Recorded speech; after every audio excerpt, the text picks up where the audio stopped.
Welcome back to another episode of Rebel Driver's Garage. I am getting ready for opening day at the drag strip locally. This is Kearney Raceway Park. It is April. It is beautiful. I mean, it's supposed to be like in the mid 80s today in here in Nebraska. So, track's going to be probably packed. It's some sort of gambler's race there. I don't care. I'm going for a test and tune because I want to test and tune this before race week. I'm tired of having day one of race week being my test and tune. Let's get busy.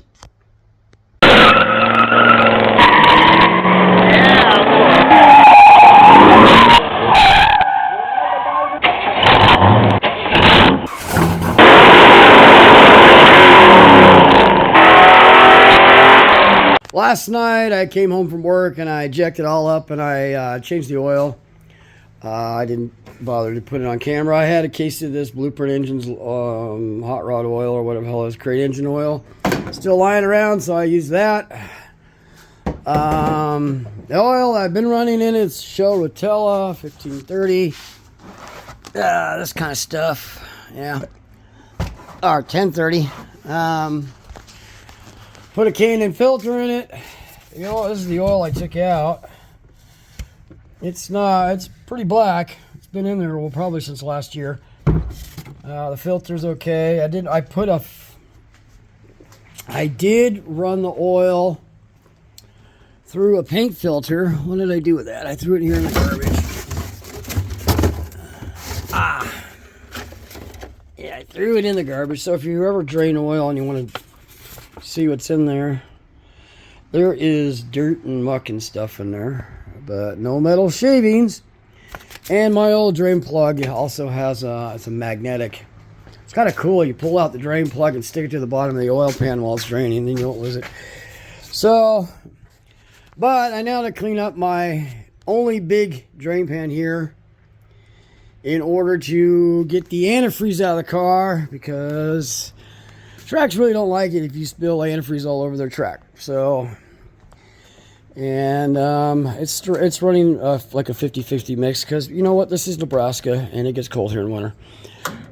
So let's get busy draining the radiator. Well, I got the radiator hose clamp loose now. You think there's a way to do this without ending up with 2 of the 4 gallons that are in my cooling system on the floor? I don't know. Oh, let's see here. I know you're getting a great view of my calic, but hey. Maybe I'll move the drain pan over a little bit.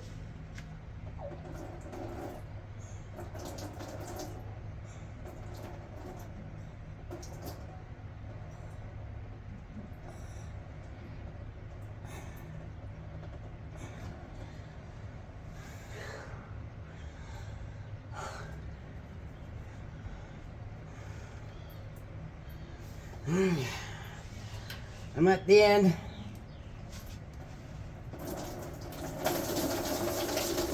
Nope. Of course, I'm getting it all over everywhere. It's missing.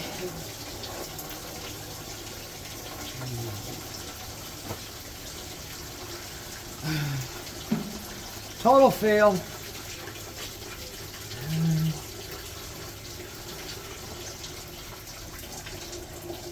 Alright, now it's actually going in.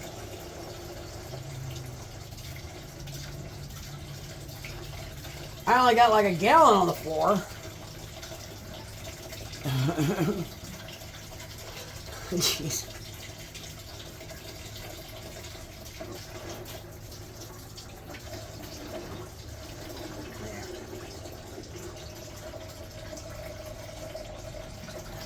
The only thing that sucks about this is I got to get underneath there and open the drain plugs on the block, because just undoing your lower radiator hose isn't going to get all the water out of your block. All the antifreeze out of your block. Oh, great. Oh, I'm making a mess. Yep. Where's the floor dry? Need the floor dry. Ugh. And now I gotta crawl underneath here in this mess to open the drain plugs and get the rest of it out. While that continues to drain out a little bit of less, I'm gonna I'm going to take the stuff ready to get the front tires off because I got to put my race tires back on. Okay, that is the block drain there. In order to get the rest of the antifreeze out of the engine, you got to either run the engine with no water in it when the low radiator hose off and have the water pump it out, or you take those out. Unfortunately, with the headers here, I can't get a socket, a ratchet on top of a socket, so I got to do this kind of a deal here, which is, the camera will focus on it. It's a ratchet wrench on a socket, on an Allen head socket.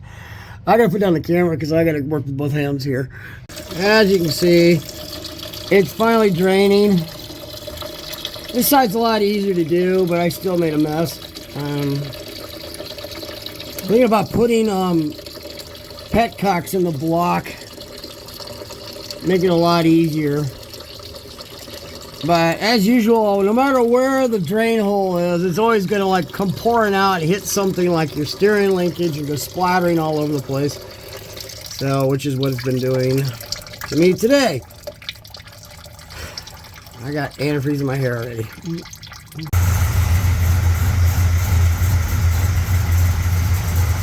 I'm letting it run and overflow a bit, get the air bubbles out.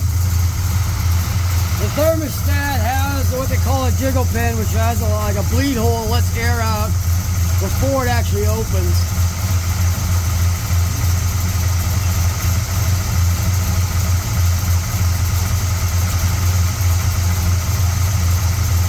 So we're getting up the temperature slowly.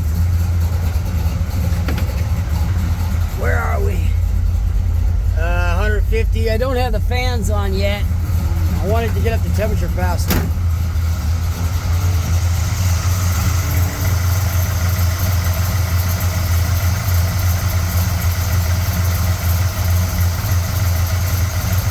There, it's starting like it.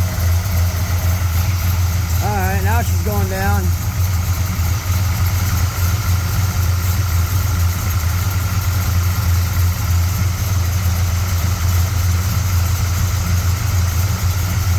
I'll kick on the fans now.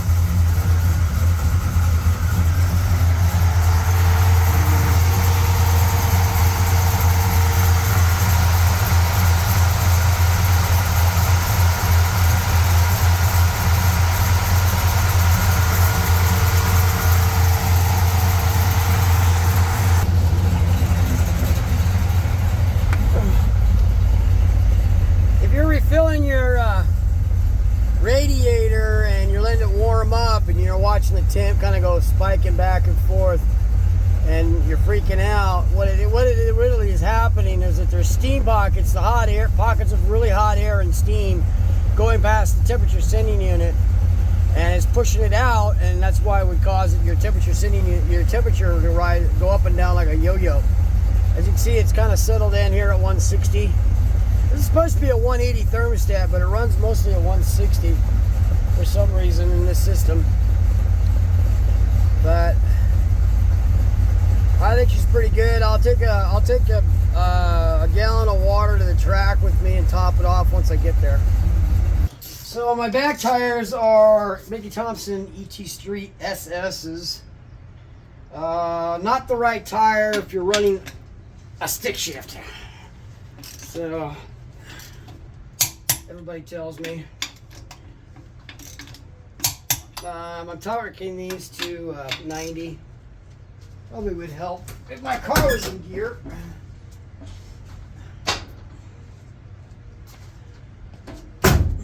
Torquing the car right into my refrigerator.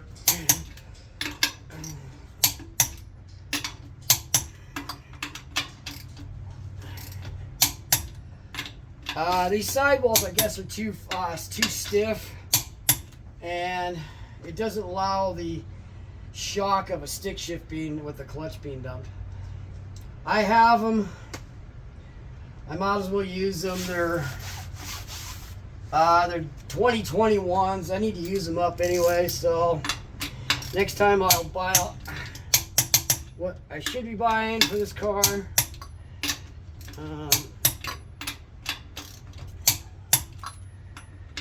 and then I'll buy ones that are more better suited. Right now I think I got like 30 psi in them, which at the track I can probably drop them to 16.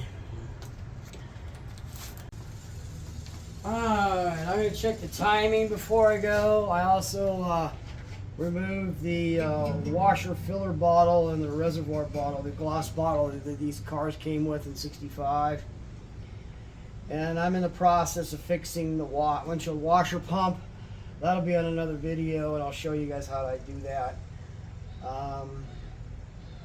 What else? I'm gonna check the timing now. This car, it's a little harder because I don't have a battery. The battery's in the trunk. So there's a starter solenoid that you might be out of view over there on the lower inner fender. It's a Ford style starter solenoid, so I got the positive connected to the battery side of that, and then I got the negative. I'm just using my bracket for my fuel pump, my fuel pressure regulator, and then obviously it goes to the number 1. And all I'm really going to do is confirm that it's still at 18 degrees initial.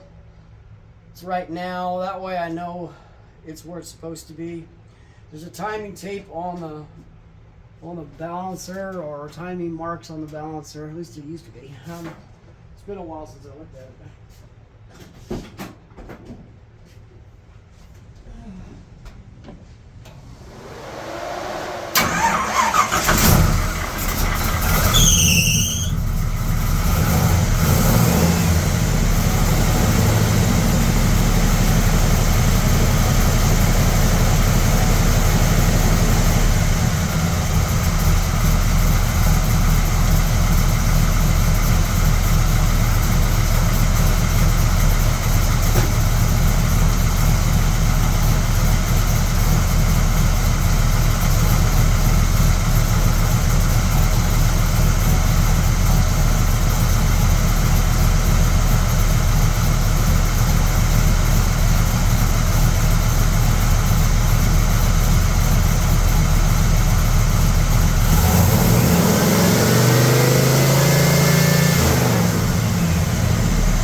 Moved since the last time I started it. I checked it, so everything's cool.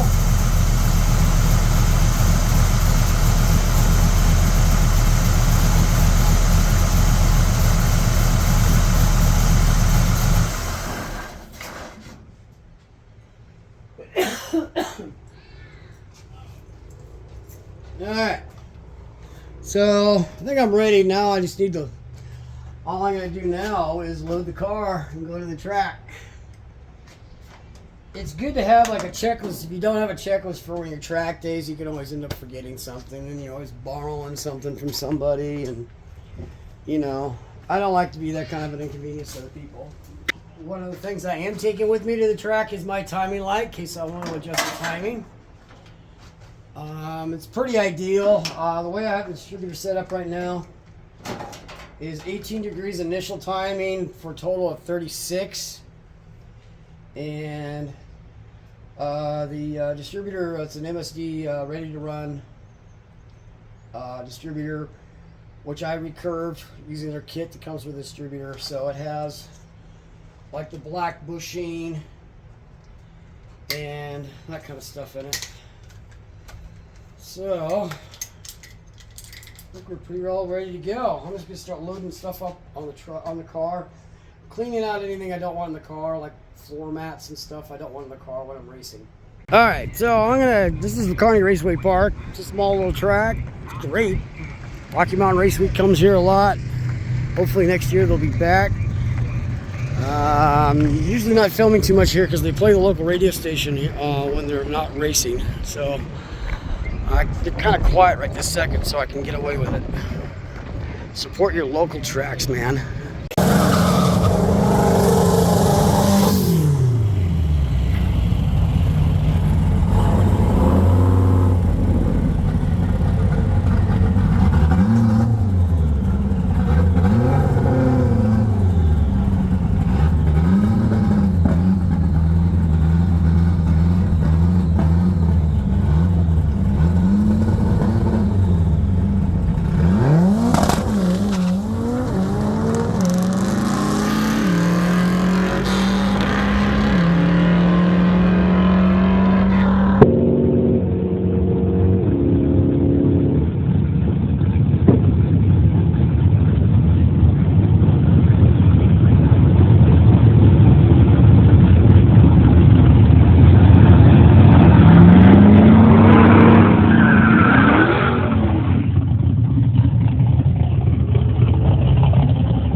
So my goal for Rocky Mountain Race Week 2025, also known as Mega Week this year because of a big anniversary thing, was to go faster in this car than it's ever gone before on the drag strip. And that goal was 14.0 at 100 miles an hour. That's as fast as this car's ever gone. And that was a long time ago. We're talking late 1990s with a 383 made by 400 horsepower, turbo 350, and 331 gears. Now, it's got 500 horsepower, 400, 6-speed manual transmission, which might be my Achilles heel, and 410 gears and the 12 bolt. And well, as you can see, from the two runs, I didn't come close to that. I was running 1430s, 1445. I had to get out of the second run. I had to get out of it because I missed the shift from second to third. And as you follow along on this video, you're going to find out why. I had a problem with the cup inside the shifter, and later on I was going to have to replace it because it was broke, and that made my shifts inconsistent, and that's why it was hard to get it in the third gear. I also could not get it into reverse at all. Follow along, you'll find out why. Okay, as you can see, my interior is a mess because I have the console out, shifter is off, there's the shifter on the floor, and if you look down into the hole there, the plastic doohickey's all busted. This thing was always hard to put into reverse, and the shifter bolts kept getting loose. See, these screws were even coming loose. I have them loose right now because I was having a little bit of difficulty getting this thing off the transmission. And there we go, a chisel and a dead blow. And well, the reason being is that it did not hook up the reverse lockout solenoid. And I thought that was just for, late model cars, for, so you don't actually, just the safety stuff. And let's face it, in the later model cars that, like this T56 Magnum came out of, are full of nanny stuff. So, but I looked at the American Powertrain instructions and I missed a paragraph. Okay, so here it says reverse lockout solenoid. Your Magnum is synchronized up to 4,500 RPM. In reverse, the reverse lockout ensures you never accidentally shift in reverse running up the road and blow your Magnum to pieces. This non-polar connection to your brake light circuit, one wire goes to ground, and any hot wire goes to your brake lights. This way you put your foot on the brake pedal to put it in reverse. Well, you can still put it in reverse.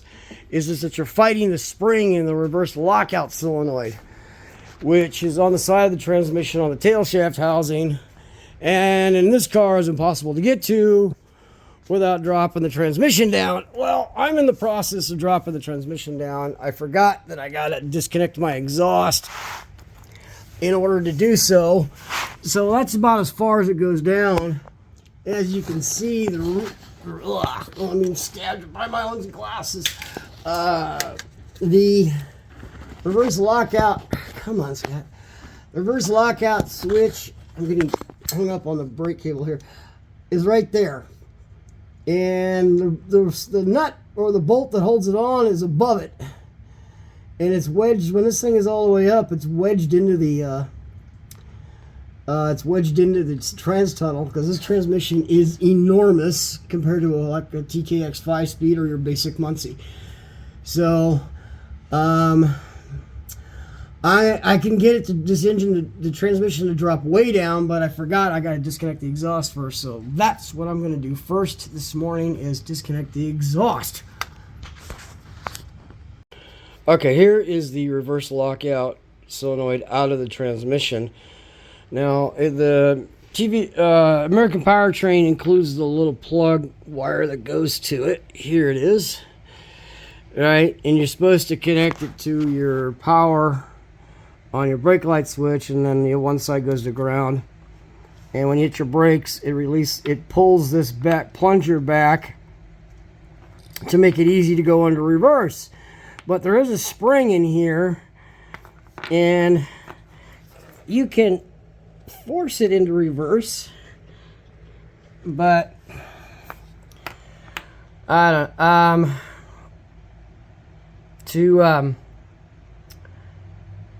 can force it into reverse and using against that spring, and that's what I was doing, and that was why it was so hard to put it in reverse compared to all the rest of the gears, which I did not realize. You know, this is like a live and learn moment. So now I've seen guys that have they take the snap ring out and they just pull the plunger and the spring completely out, and then they don't have anything. Or do I wire it up correctly and do it the right way? Wire this to a brake light switch, or just flip a switch on the dash, I guess I could do, and allow it to go into reverse. This switch does work. I have tested it on the battery. Okay, so I got this old marine battery lying around. It still has enough of a charge to show you how this works. See, you can hear it clicking, but it doesn't really pull it back. What it does is just allows it to move really easily, and then it's really hard otherwise. See?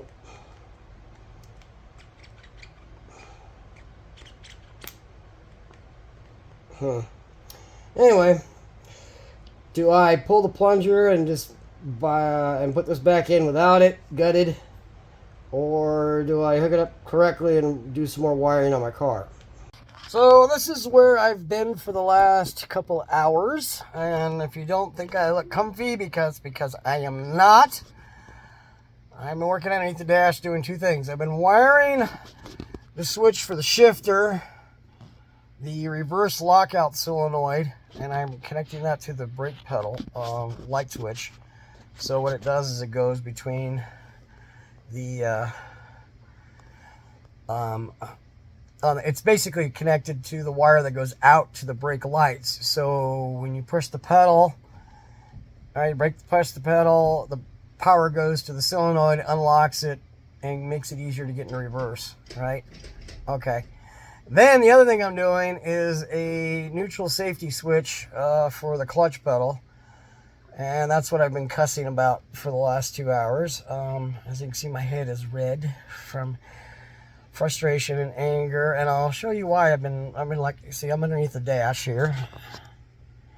Oh boy. Well, it's kind of dark. Let me get my light back out so you can see what I'm doing underneath here.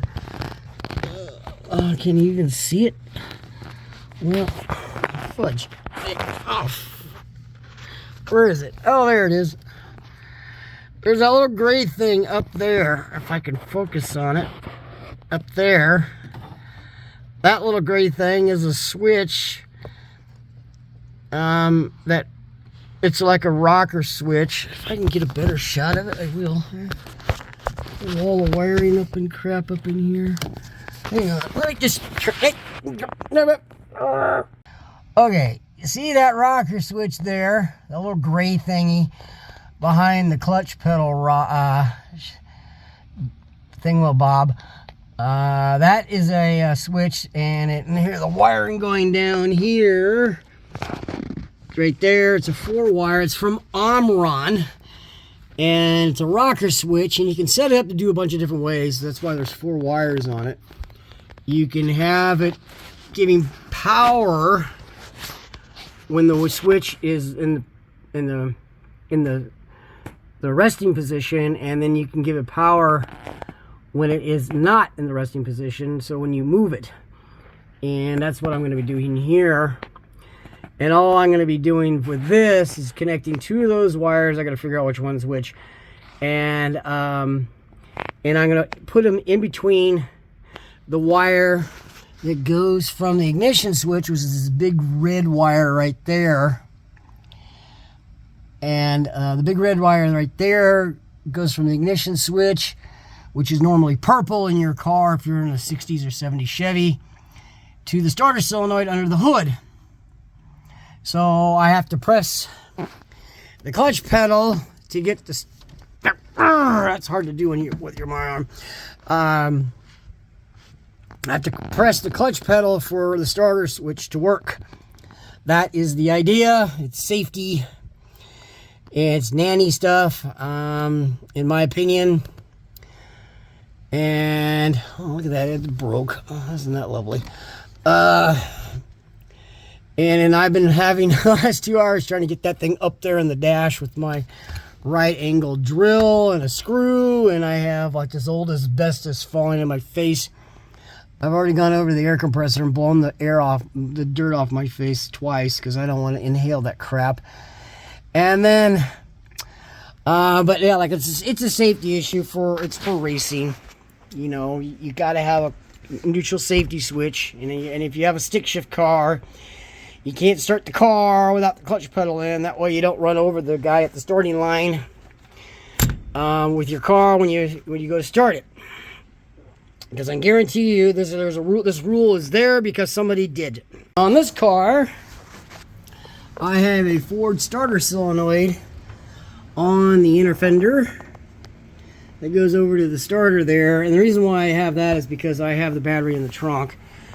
And that way it's just an easier way to wire it for this car. So you can see it right down in there. With a starter solenoid, you don't have to have a giant wire going to the starter. The Ford starter solenoid, you don't have to have a giant wire going to the starter solenoid. Normally on a Chevrolet, it's a 12 gauge wire, the purple wire is. I have a wire down there, and it goes from the rock, whatever. Anyway, okay, now that I have the neutral safety switch for the clutch pedal hooked up, watch what happens. See, the clutch is not pushed in. See, it's not pushed in. Does not start. Push the clutch in. Ooh, that's not good.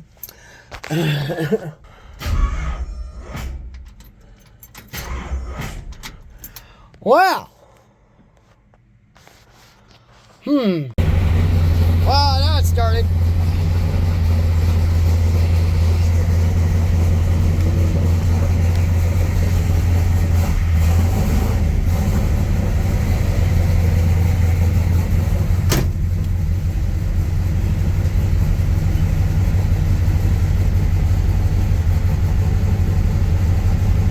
Now, let's put clutch in, brake on. Oh, let's let it warm up a little bit. Because it is raining. If you look behind me, it's raining outside. Yeah, my car's gonna get dirty in the rain, but I gotta figure out how to tow this trailer with this car. So I gotta do it now. I don't have any choice. It's gonna rain tomorrow and Wednesday, and I gotta leave Friday, so gotta do what I gotta do. Car has been driven in the rain before. It's not like it's gonna melt because it's old. Okay, so push the revert brake on and it goes into reverse. It doesn't want to idle yet.